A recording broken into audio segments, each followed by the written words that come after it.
Well, Barbara, we're sorry that you're not here in person, but we love the fact that we have technology here and you're welcome to join us remotely. So I'm going to let you introduce yourself and your credentials, but again, we're really happy that you were able to take time out of your schedule and be here and stream in. So without further ado, this is Barbara Neilson from Sick Kids Toronto, joining us from Canada. Hi. Yeah, I'm really sorry that I couldn't be there this year as well, but it's our holiday weekend, as some of you who are Canadians know, and we're having a family reunion here at our cottage, so it just wasn't possible this year. But I'm glad to see you all remotely. I see that they're handing out my pages, and these are some worksheets which I'm going to invite you to use at some point in the future. And I'll be talking about them as we talk. I know you've had a long day and still have a couple more talks after this. And I want to talk about disclosing and talking to your children about Exstrophy, but also for those of you who may be in the audience who are adults with Exstrophy, that talking about it to others as well, because it's trying to make the whole thing talkable. And I may be saying some things that you've heard other speakers say today, and when you hear that, you know that it's an important thing to listen to, that there's more than one of us who know this. I just realized that for those of you who don't know me, I've been working at Sick Kids in urology for the past 30 years, and I'm involved with all of the patients who are born with anything on the Exstrophy spectrum, as well as other urology cases as well. And I think that brings me to why I think this is so important, and it's because we're talking about issues that are below the waist and under the radar, is the way I like to talk about it. It's hard to talk about. It's hard to talk about peeing and pooping. It's hard to talk about penises and vaginas. There's a lot of emotional baggage that comes with talking about some of this stuff. When you think about people having babies, and when mothers, usually mothers, sometimes fathers, get together, they brag about whose kid is toilet trained. And that's something that a lot of the kids who had Exstrophy aren't bragging about, and we're dealing with incontinence a lot longer in their life than what others are. So that makes it hard. It's also, when you're dealing below the waist and you're talking about elimination, you're also dealing with an area of the body that's sexual. And that's hard for anyone to talk about, whether their kid has a medical problem or not that affects them in that area. It's just really hard for people to talk about. So the forums, and I see a lot of you looking at them, better to look at it later. The forums I developed with one of my social work interns for the DSD, differences in sex development population. We've adapted these because there's a lot of similarities with Exstrophy and any condition that really dealt with below the waist. And so there's a lot of these things that really work out well in terms of developmentally at ages that you should be talking with your kids. Also, what I'm talking about is every parent of any child should really follow this advice in terms of at an early age, like when you're teaching. I've got somebody walking through here. I guess they missed the memo in this room. They threatened to bring me wine and oysters while I was talking. I don't think that's going to happen.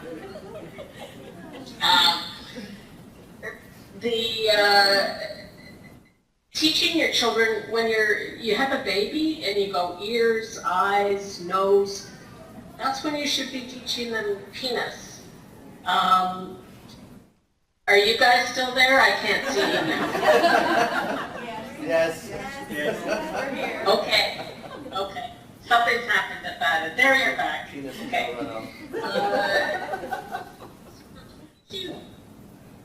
Teaching all of those body parts, when you start coming up with cutesy names or not teaching those body parts at the same time, you start to stigmatize. Something's different about it. Why are we don't call our ears Mr. Man, or, we don't do that. And it's really important to really think about all your body parts the same.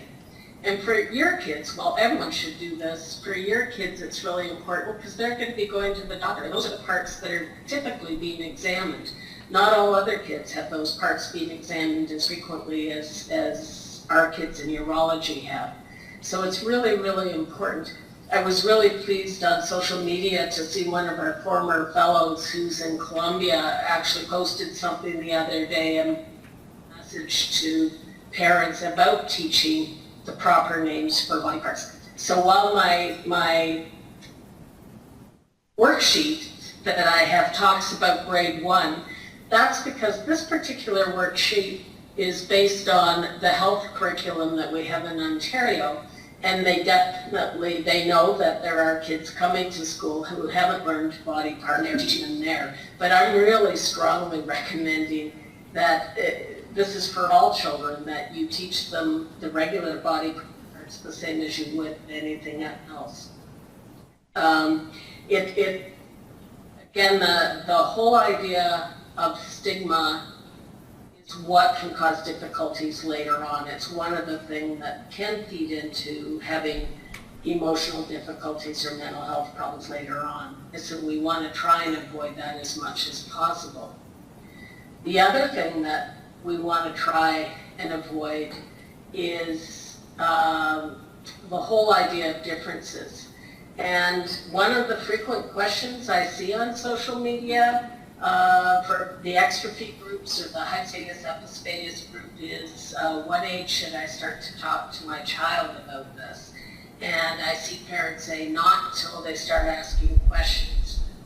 Kids know if you're uncomfortable talking about these issues, they're not going to ask you because they're kind of uncomfortable too, and they'll take their lead from you. So if you're not able to talk to them without getting embarrassed, they're not going to bring the questions up. They're going to think it's not okay. You really need to take the lead. I feel that way as a social worker as well when I'm meeting with families. I found early on when I first met families with exstrophy and would meet with them after the doctor had talked to them and ask them if they had questions. They'd have a few questions, but when I started saying things like, a lot of parents have questions about later sexual functioning, then the parents would ask me those questions. They were desperate to ask them, but if I didn't bring it up, they didn't bring it up. It's the same for your kids, okay? It's not something, you don't make exstrophy, epispadias, and all of the medical stuff the focus of their life, but it's a pretty important part. And so it's something that they need to be able to talk about. I think you've had a session already on transition, and I really believe that this talking to your kids starts them on the road to transition to adult services at a really early age, so they're able to talk to doctors. I have a lot of adults who contact me through social media in other countries who are not comfortable talking to their doctors now about their sexual functioning, about what's not working. And when I talk with them and just say what it is that they're concerned about, they can talk about it too. Same for you. if you're having a really hard time talking about it, it's really important for you to take a look at why is that. And for some people, it's really discomfort talking about anything below the waist. Probably no one talked to them about it, or to you about it when you were growing up. So it makes it really difficult. That's where it's important for you to do your homework and read books that educate you if you didn't have a really good education about how the body works and how the bladder works, how the kidneys work, and how your sexual organs work. It's really important for you to educate yourself on that. Also, I find that, and the other thing that I see asked, and I've heard continually over the 30 years, even after the healthcare providers have all said it's not your fault, it's nothing you did, you didn't choose to give this to your child, parents still feel guilty. And I think they're going to feel guilty till the day they die, and they continue to ask, what about this and what about this? That can sometimes hinder what you're feeling and how you're able to talk to your child. If you're feeling like, if it wasn't for me, I wouldn't have to talk about this, which is why I'm also saying that really all parents should talk this way to their kids so that kids can continue to talk to them. And it does work. I've used it in my own family as well as with many, many patients over the years, and it's really successful. If you need help, and I also find sometimes when we start to talk about the different areas and what needs to be explained to the kids, that maybe the parents didn't totally get it when the doctor explained it to them, they don't really understand. You should always feel comfortable, even if they've told you 15 times something, maybe you need it in a video. We've started doing a lot of, when we're preparing parents to go home, instead of a nurse standing and giving instructions about what to do, suggesting they may want to video that procedure on their phone so that they can look at it, because they learn better from watching rather than talking. So again, if you need to get more information to be able to help your kids to understand, that's okay, and you should do it. You should never stop asking. I also think the concept, and I talk about that in the worksheet in grade 1, but again, I see this as being an early, as soon as you start talking to your kids, you know, when they're 18 months old, about differences. And not just differences that they have because they have exstrophy, explaining the world. Everyone is different. And, you know, unless you've got identical twins sitting in your audience, there's no one there who's exactly the same, whether it's hair color, skin color, eyes, learning ability, interests. All of that is different. And a lot of people have a lot of medical issues that no one's aware of because you can't see them. Some people have medical issues that are really apparent and you can see them. So really using the tools around you, like TV, watching TV together. If you watch a show and it's talking about something that's different, that might be something that's going to affect your child later, use that as an opportunity. It's a golden opportunity to talk. The other times that are really golden opportunities, and I'm sure a lot of you have experienced this, is after you've been to the doctor and the doctor has done all the examinations and talked, and the child says no, they don't have any questions. But when you get in the car, they may start asking, and that's the perfect time to talk. I'm going to jump ahead, which I tend to do certainly for teenagers. Having a conversation with them, not making eye contact, is the best thing in the world if you really want to get them to be honest with you. So driving in the car is always a good thing, to get some of that information out to them and find out how they're feeling. The other thing is to, if they ask you a question, ask them what they think. if they've got a question, they've got something in their mind that they're thinking about. And it may not be what you think it is, and you may answer the wrong question. If you ask them what they think and they say, I really have no idea, then you can give them what you're thinking about it. But you really need to find out what it is that they're thinking about before you start jumping in and giving them information. Another reason parents don't like to talk about differences, or I saw a post today on the hypospadias epispadias group with a mother whose child apparently had a number of medical issues as well as hypospadias. He's now 18, and she's asking for direction on how to tell him that he had surgery on his penis when he was little, and she had never told him because she didn't want him to feel self-conscious.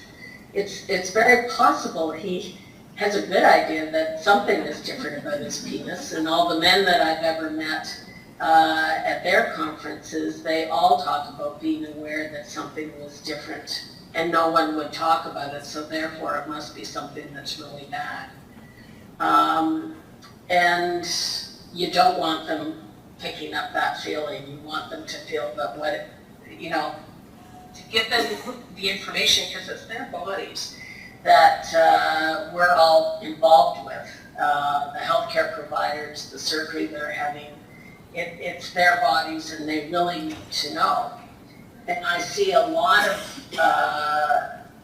families where, and it's expected, and parents need to be involved and ask questions of the doctor, but you should be starting at that grade 1 level and maybe kindergarten to try and get your child to ask a question at each doctor's appointment, or to talk ahead of time.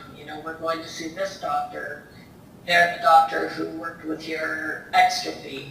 Do you have questions? And if they don't want to ask, that you have a discussion and you bring it up for them and get the healthcare provider to answer them directly. We're also, often in the interest of time, I think healthcare providers will speak to the mother and the father, if the father's there. I'm not leaving you guys out, but frequently it is the mother.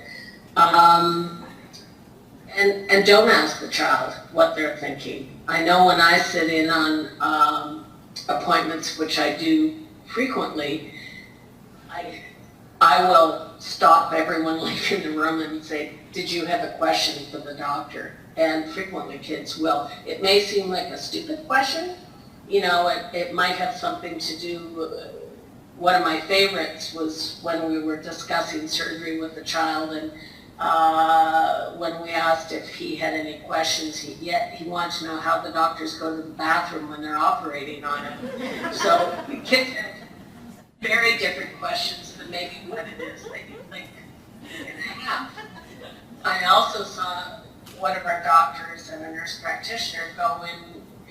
I saw them on their faces. They wanted the earth to open up when they'd gone through exactly what was going to happen with this operation, what was going to go on with this teenager. And they said, do you have any questions? And he said, yeah, when can I have sex again? And I thought they were going to die. And it's because as healthcare providers, we often think if we've been involved with your kids since they were newborn, we often don't think about it either, unless we're really on top of things, that you need to be realizing that these kids are growing and have interests just like everyone else.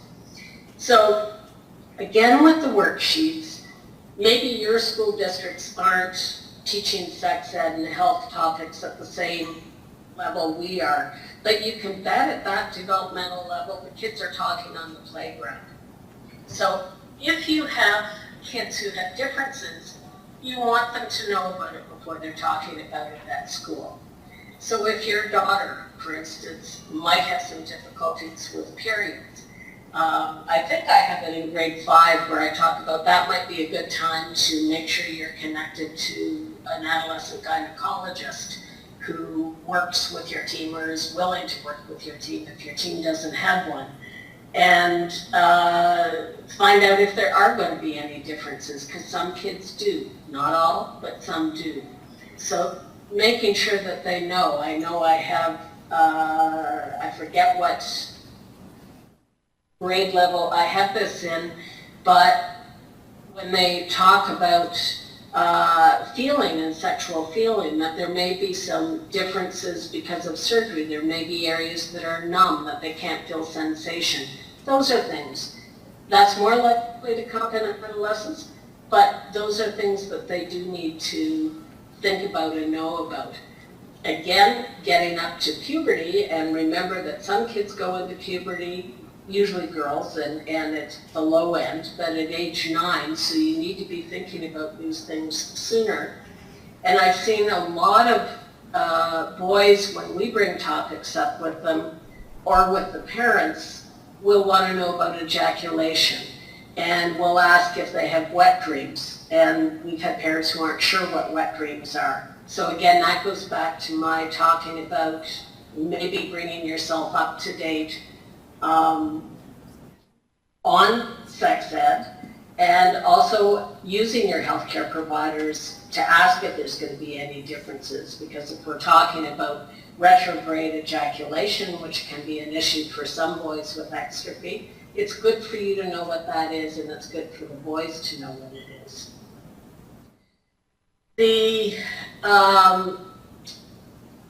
Another reason parents would like to put their kids in big plastic bubbles and keep them safe and not ever have anything bad happen is because you want to protect your kids. You don't want them teased. You don't want them bullied. I see a lot of parents, there can be some good reasons for homeschooling, but I see a lot of parents choosing to homeschool because they don't want their child bullied. They're going to get bullied. Everyone gets bullied in some way. I think it's particularly difficult when they're being bullied for issues below the waist, if they're being called baby, if they're being called baby because of the diapers, or somebody knows that they wet their pants, or they have surgery. You need to give them the tools to be able to deal with that. The other sheet that I believe they handed out to you was my list of resources for resilience. There's my favorite book ever, and I understand that there's 4 families from Australia this year, and you've got an amazing psychologist over there who has written a book called Bully Blockers, and it's the only book I've really found that gives a child something to be able to respond to bullies, as well as what the parent can do and what the parent can get the school or whatever other group is involved to do.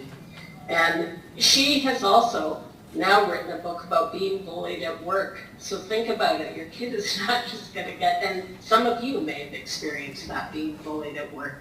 So this is the time to really teach the kids how to stand up to what they're being bullied about, and to be able to speak assertively, not aggressively, and to be able to deal with the issues as they come up. There was another book, I'm just going to take a peek here, looking at the resources and also at my worksheets. I talk about the Bare Naked book, which is it's a Canadian book for toddlers, and it's wonderful for teaching about body parts. And you can use any book like that and sort of make your own story up. You may also want to think about using a life book. I know Pam is there, who's gone through adoption, and I'm sure there's others who have. And life books are not a foreign concept to you, I'm sure. And life books can help for kids who've gone through medical treatment, who have a chronic condition, and who've gone through medical trauma, to really put things in place and help them to understand what it is that they're dealing with. I think it's really, really important. The other issue that comes up, and I probably start talking about it in late middle school. I don't know if you have junior high or if you're kindergarten to grade 8, and I bring it up, and depending on the family, and I know most of my families pretty well, I'll bring it up with the parents first and talk about really wanting to talk with kids about when they get older and they're in places without you and people are offering them alcohol. It's particularly difficult when they go to university. And I believe every urologist who operates on kids with exstrophy, especially those with bladder augmentations, but others can also be at risk, have gone through a ruptured bladder with a child who's gotten really drunk and hasn't catheterized. So when I'm talking with the kids, I will bring up, you have choices if you're going to drink alcohol. There may be some families where you say alcohol is out. I don't think it's news to you that not everyone follows exactly what their parents say. And so there may be alcohol that's in, even if you want it out, which is why I like to err on the side of talking about this sooner than later. And say you either drink moderately or you teach someone to catheterize you and have a designated catheterizer the same as you have a designated driver. And I know a lot of the kids I work with, as they get away from parents and are maturing, are doing that because they don't want to be in the situation of being in the ICU after they've had a ruptured bladder and a long healing process. And of course, once it ruptures once, it's more at risk again. I also talk with them about recreational drugs and having honest conversations with your healthcare providers about is there anything that you are considering doing. And again, most parents are not going to want their kids doing recreational drugs, but they need to be honest with their healthcare providers if they're doing it so that they can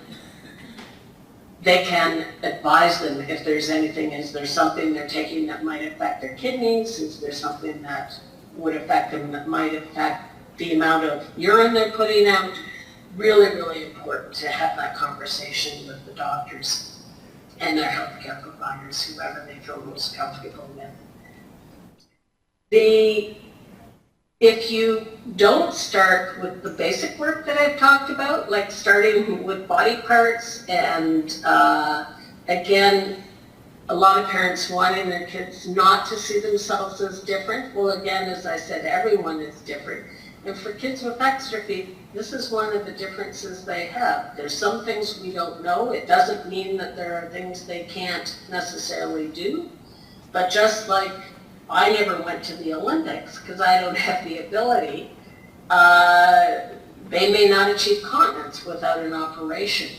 I also see parents, again, with their own feelings, often wanting to say, I really want my child to pee normally.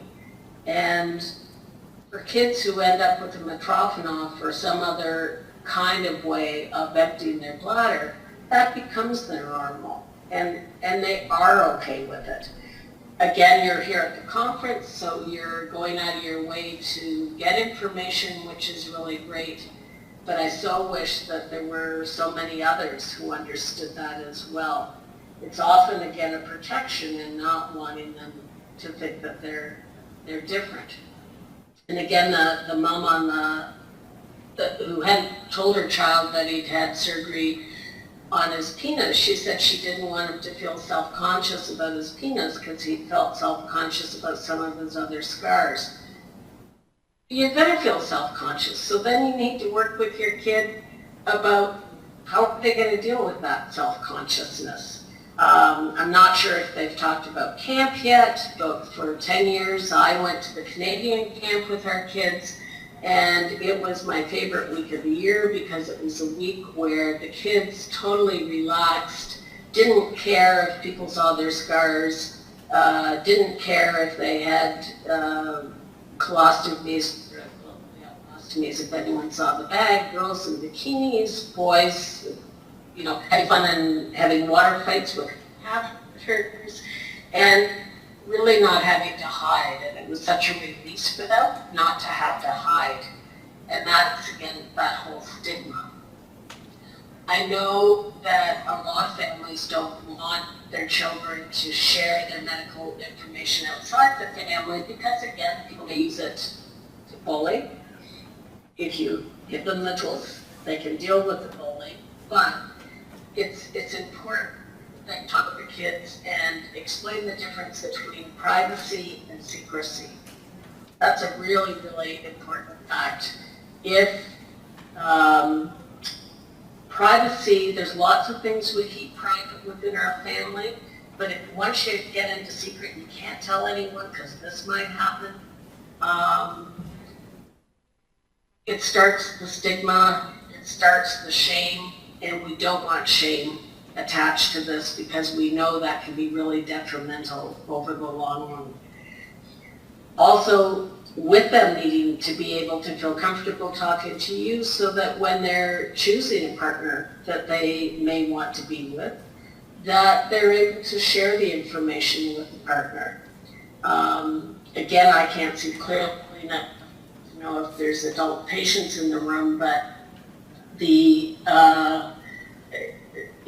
suggesting you not necessarily bring it up on the first date that you've got Exstrophy and you have a metrophen off, but you don't want to be walking down the aisle or into a long-term relationship. So, and a lot of kids, they're afraid, and again, girls are the worst. Girls in middle school are the worst. If any of you have daughters, and they're so mean and so cruel for everyone. Forget if they have a chronic health condition, forget if they have Exstrophy. Girls are awful. My son used to say to me, I'm so glad I'm not a girl, because they're horrible to each other. And so they may take something and then send it around. And with the electronics now, there's a lot of online bullying as well. So that can happen. So if a child is a bit anxious, or even an older adolescent is a bit anxious about sharing, they might try and share something else that they could say to someone, I really don't want you to share this, and see what happens with that information before they share something that they really don't want them to share with others. So I think that's a really important fact to teach them about privacy versus secrecy. Again, we in Toronto, we're incredibly multicultural. The school my son went to, they spoke 45 different languages. We have a lot of different families within each culture as well who deal with things very differently. And so you need to take that into consideration, because I'm aware in some cultures, if anyone finds out that one child in the family has got a chronic health condition, no one will marry any of the other siblings within that community. So you have, certainly in my practice, I have to look at that and understand that those are issues. And so I help families to navigate, you're living here, how are you going to navigate that within the North American context when it may be very different from where you're coming from. So that's a really important thing, because I see some groups, cultural groups, try to hide it from the grandparents who live in the same house, which I can't imagine the stress of trying to hide that you're catheterizing your child, that your child goes to the hospital for surgeries, and they make up elaborate stories, and it's not a helpful thing. Sometimes they say to me, we can't tell our parents because they're elderly and the shock will kill them. And I say, well, how old are they? And they say they're in their 50s. And the person is 67. So then I feel like I should be in the grave.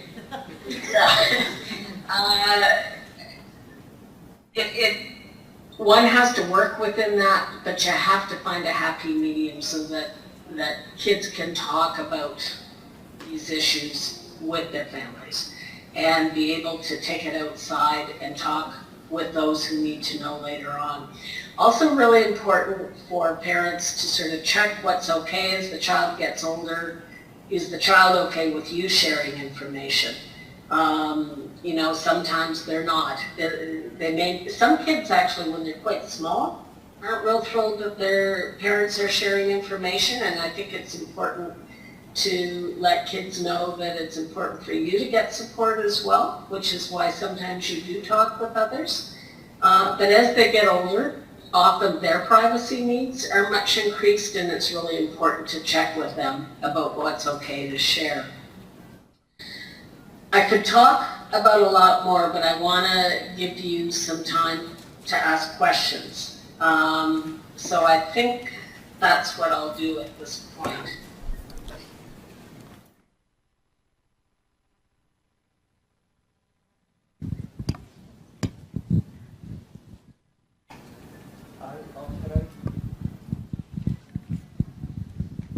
Hi there. Hi. I had a lot of questions, but I want to say thank you because you kind of covered them all. So just wanted to say thank you very much. Some of your stuff was very insightful, and I greatly appreciate it. Thank you. Good. Thank you.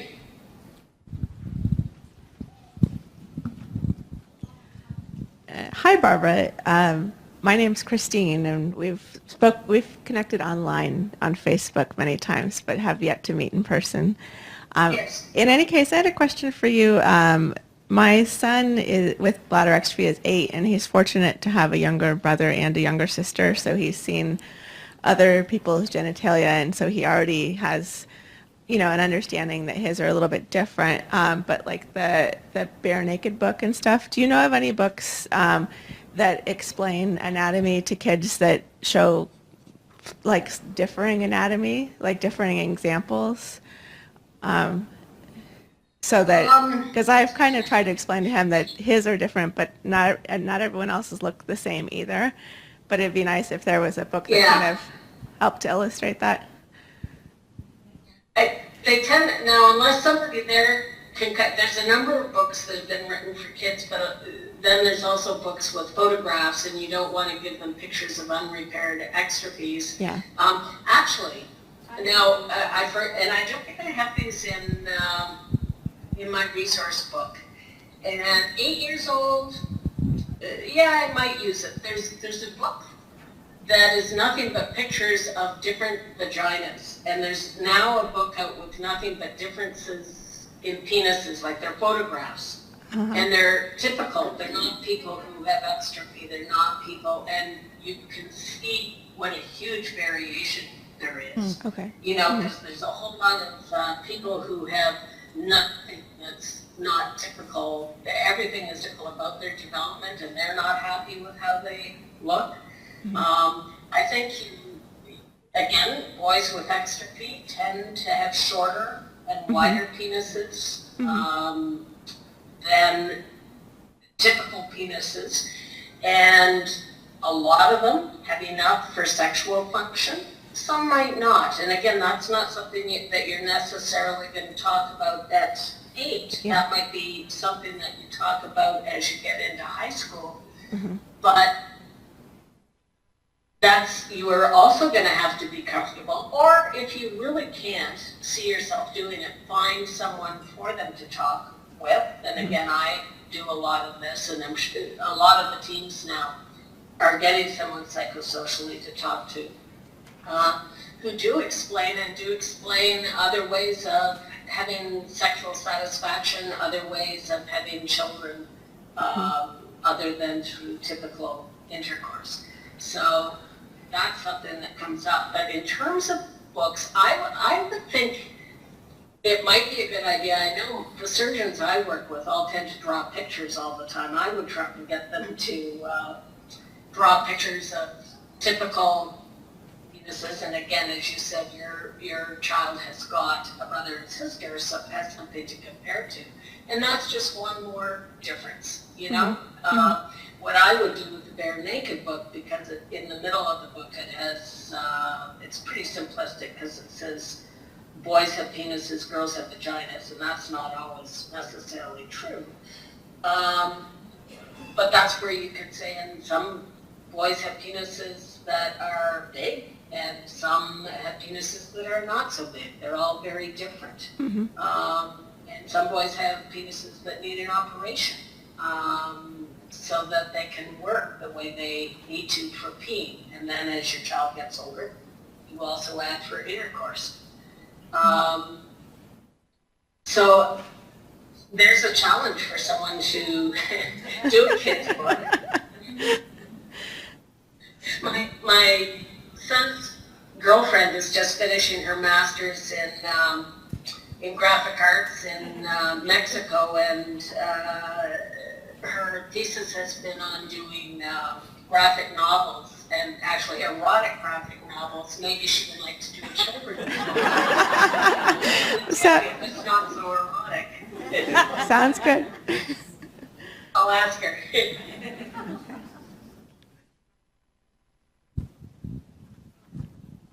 I was just going to add a comment. This is Pam. It might be a little simplistic for your child, but ABC does have the book Boo Boo on Your Bladder. It's not so much about penises, but it does helps the younger kids, and maybe your child's outgrown that, but it is out there as a list to show, kind of talking about the surgery and how they were born, and a lot of our families will bring that into preschool or first grade to help explain to their classmates or to other family members. So I have some copies. I don't have a lot. It's a little outdated. I'd love to have someone help me, Barbara, take that book on, because the surgical things have changed. But that's a simplistic one that at least has pictures that show a bladder and boys and girls, and it's a good talking point, even though it's a little dated. I'm happy to send you one, but yeah, there is a need for a children's book that we need to update at some point. Barbara, hi. It's Katie Hargraves from Australia. I don't know can you see us or? Yes. Yeah, hi. I thought I was going to be seeing you in person today. It's a bit choppy. Oh, right. Anyway, hello. How are you? I thought I was going to be seeing you in person, so I didn't realize you were going to be in the TV there, so want to send a big hug to you. I think you're talking about Cosmopolitan 1983 magazine that had the picture of lots of penises, all different sizes. I think I stole my sister's magazine at the time, Cosmopolitan.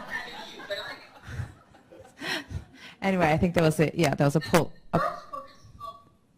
Sorry? The girls' book is called Petals, and I can't remember the name of the boys' book. I can send it to Pam and she can distribute. Yeah.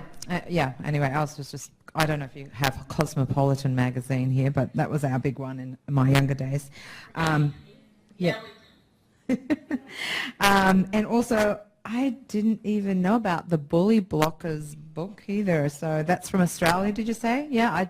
Well, we didn't know that, so Yeah. we'll definitely look that up. It's in the resources here. Yeah. It's Evelyn Field. She's a psychologist. Okay, excellent. So my son is now 21 years old. He's out at the moment with the kids. He's a big kid. But yeah, I suppose last year was a bit challenging for us, and the most difficult challenge was trying to find someone that he could talk to. So, and I still run the bladder exstrophy group in Australia. So that's always our biggest challenge, is trying to find even my, or his GP and urologist, they were a little dumbfounded on how to deal with it as well. So that's quite concerning that, I couldn't get much help for him.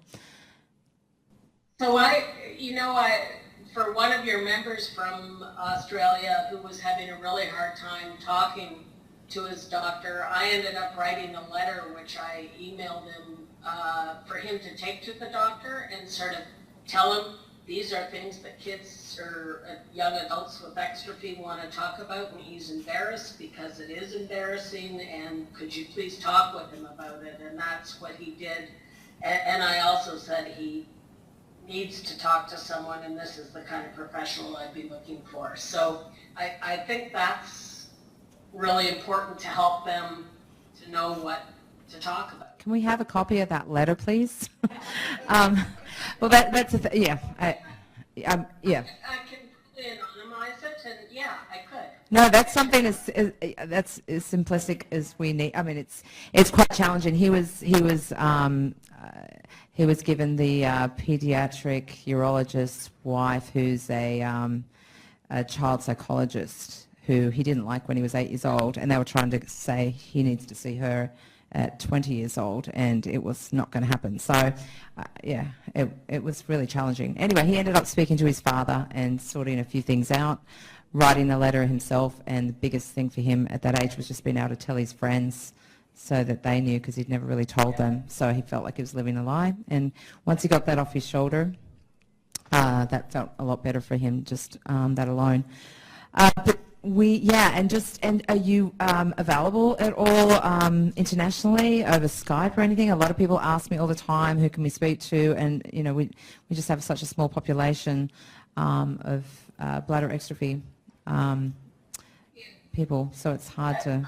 I do that sometimes. Now again, I only have so many hours for the people who are from sick kids who are there. They'll tell you it's sometimes hard to get me even in my office, but I'm willing to do that. I do that. Yeah. And we'll talk. I've also then called your hospitals and spoken to the social workers and found someone and said, this is what this person needs. Yep. And I have talked to a number of other professionals, because you're not going to find many people who deal with exstrophy or other issues around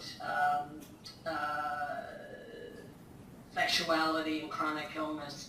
And so sometimes if you can just get a really good therapist who's willing to do some research, or to talk to me, or to talk to someone else who does do it. Yeah, if you've got any suggestions, because I know the GP was really concerned to trial too many therapists, you know, and you know, it'd be quite difficult for him to jump around to different therapists as well, and explain himself each time.